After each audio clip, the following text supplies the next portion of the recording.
It's all about your perspective, how you see the same facts. I thought about subtitling this, The Economy and a Bridge. But what I want to do is share a story. And the story has a message. And the message is all about how you see the same economic facts that we all see today. It starts with Deception Pass Bridge. Deception Pass Bridge is in Washington State. Many of you have traveled across it. It is comprised of two spans. One is 511 feet, the other is 975 feet. It goes from Fidalgo Island to Whidbey Island in the San Juans, built in 1935 by the CCC. Over the last 85 years, hundreds of thousands of vehicles have safely gone across the bridge. It rises 180 feet above Deception Pass. Now, Deception Pass is a narrow passage surrounded by rugged cliffs on both sides. There's turbulent waters, there's strong currents, there's unpredictable winds. When I think of Deception Pass and Deception Pass Bridge, two stories come to mind, very different. Same pass, same bridge, different perspectives and different stories. First one is in the late 1970s with my best friend Phil. We went on a sailing trip. He had a sailboat moored in Lake Union. It was a 24-foot sailboat, and we went on to our adventure through Deception Pass. That was our goal. Well, we sailed out of Lake Union, went through the Ballard Locks, went north to the San Juans, and then as we went through Deception Pass, as we began, we encountered strong winds, turbulent seas, unpredictable currents, and we encountered this all at night. I would not recommend that. Well, as you can imagine, I had fear and uncertainty. We just wanted to get through the pass to get to the other side so we could get some sleep. Well, 30 years later, another experience, very different. Same pass, same bridge. The difference is my wife Linda and I were taking a road trip. And we went across the bridge, a span that, of course, had been there for 85 years, time-tested, and we're admiring the surroundings, the beauty of the park, the beauty of the sea. I remember stopping, getting off, looking down over the bridge, and remembering what just happened 30 years ago, and remembering the feelings I had. We had, same bridge, two different perspectives. Well, as you can probably imagine, this is not just about a bridge and a passage. This is really about the economy and how important your perspective is.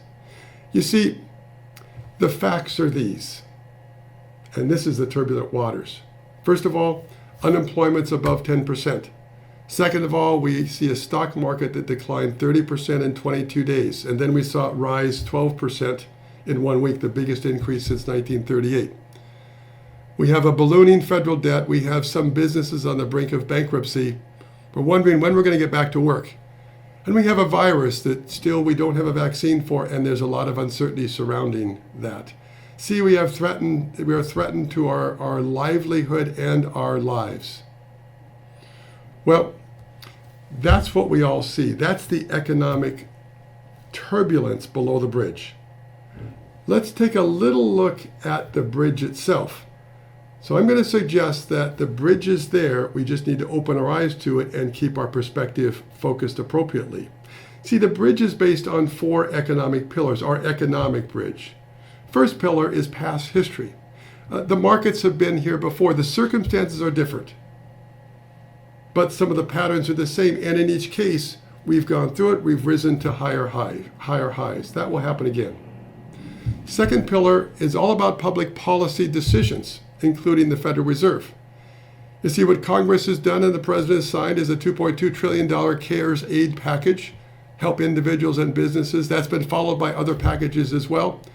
There's municipalities, local governments and cities that are also passing legislation and providing assistance for rent relief, RMD suspension, and other support. Third, we see the private sector. And we see the private sector that is going through some tremendous turbulence. But we see them raising to the challenges. They're rising to the challenges. They're looking at how do they reinvent themselves to deliver services and products in this new environment.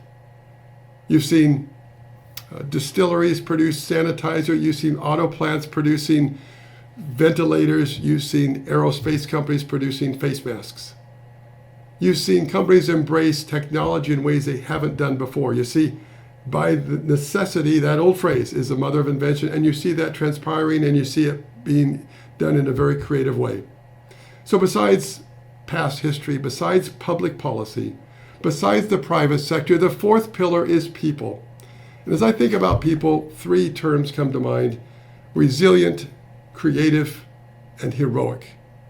You see, we see organizations rising to the occasion, both nonprofits, church, and other organizations helping others in need. We see individuals opening their pocketbook, opening themselves to being more generous to those folks in need. We see uplifting stories on the news on a daily basis of individuals helping individuals. We see GoFundMe campaigns. We also see heroic first responders and their family putting themselves and their lives in jeopardy. That's people. That's creative. That's historic. So I think about the four pillars. I think about the past. I think about past history and the confidence we can have that history doesn't repeat itself, but it rhymes. Second of all, I think about public policy. That is the backstop that we have as we get through this to get us from where we were to where we need to be. I think about the private sector, creative, inventive in every other way. I think about the resilience of people, you and me, individuals that are moving through this and that have for generations, both in this country and worldwide. Well, if you're a client of Paul R. Ried Financial Group, there's a fifth pillar.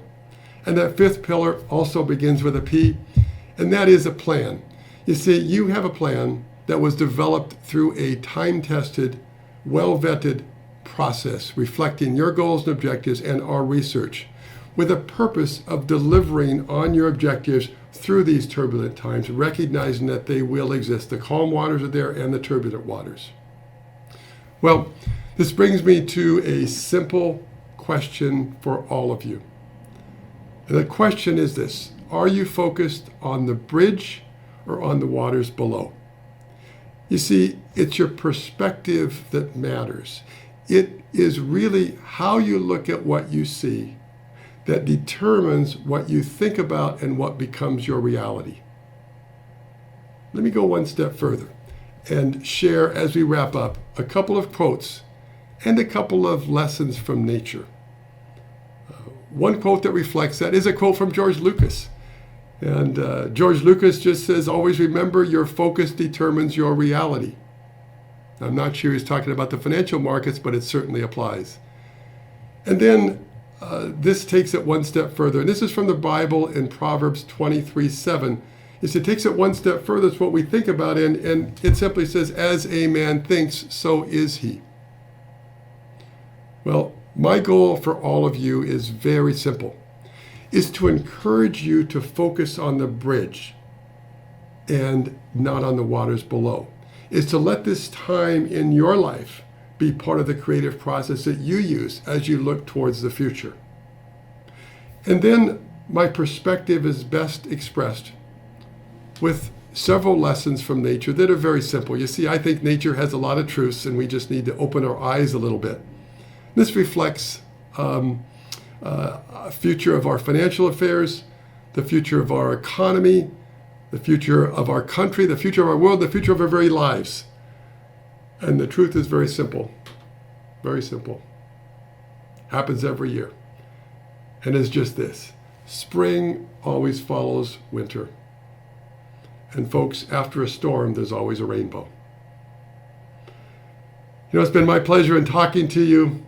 And folks, as you go on with your day, I want to bid you good day. Stay healthy, be safe, and God bless. From your financial team and myself, Paul Ried, take care.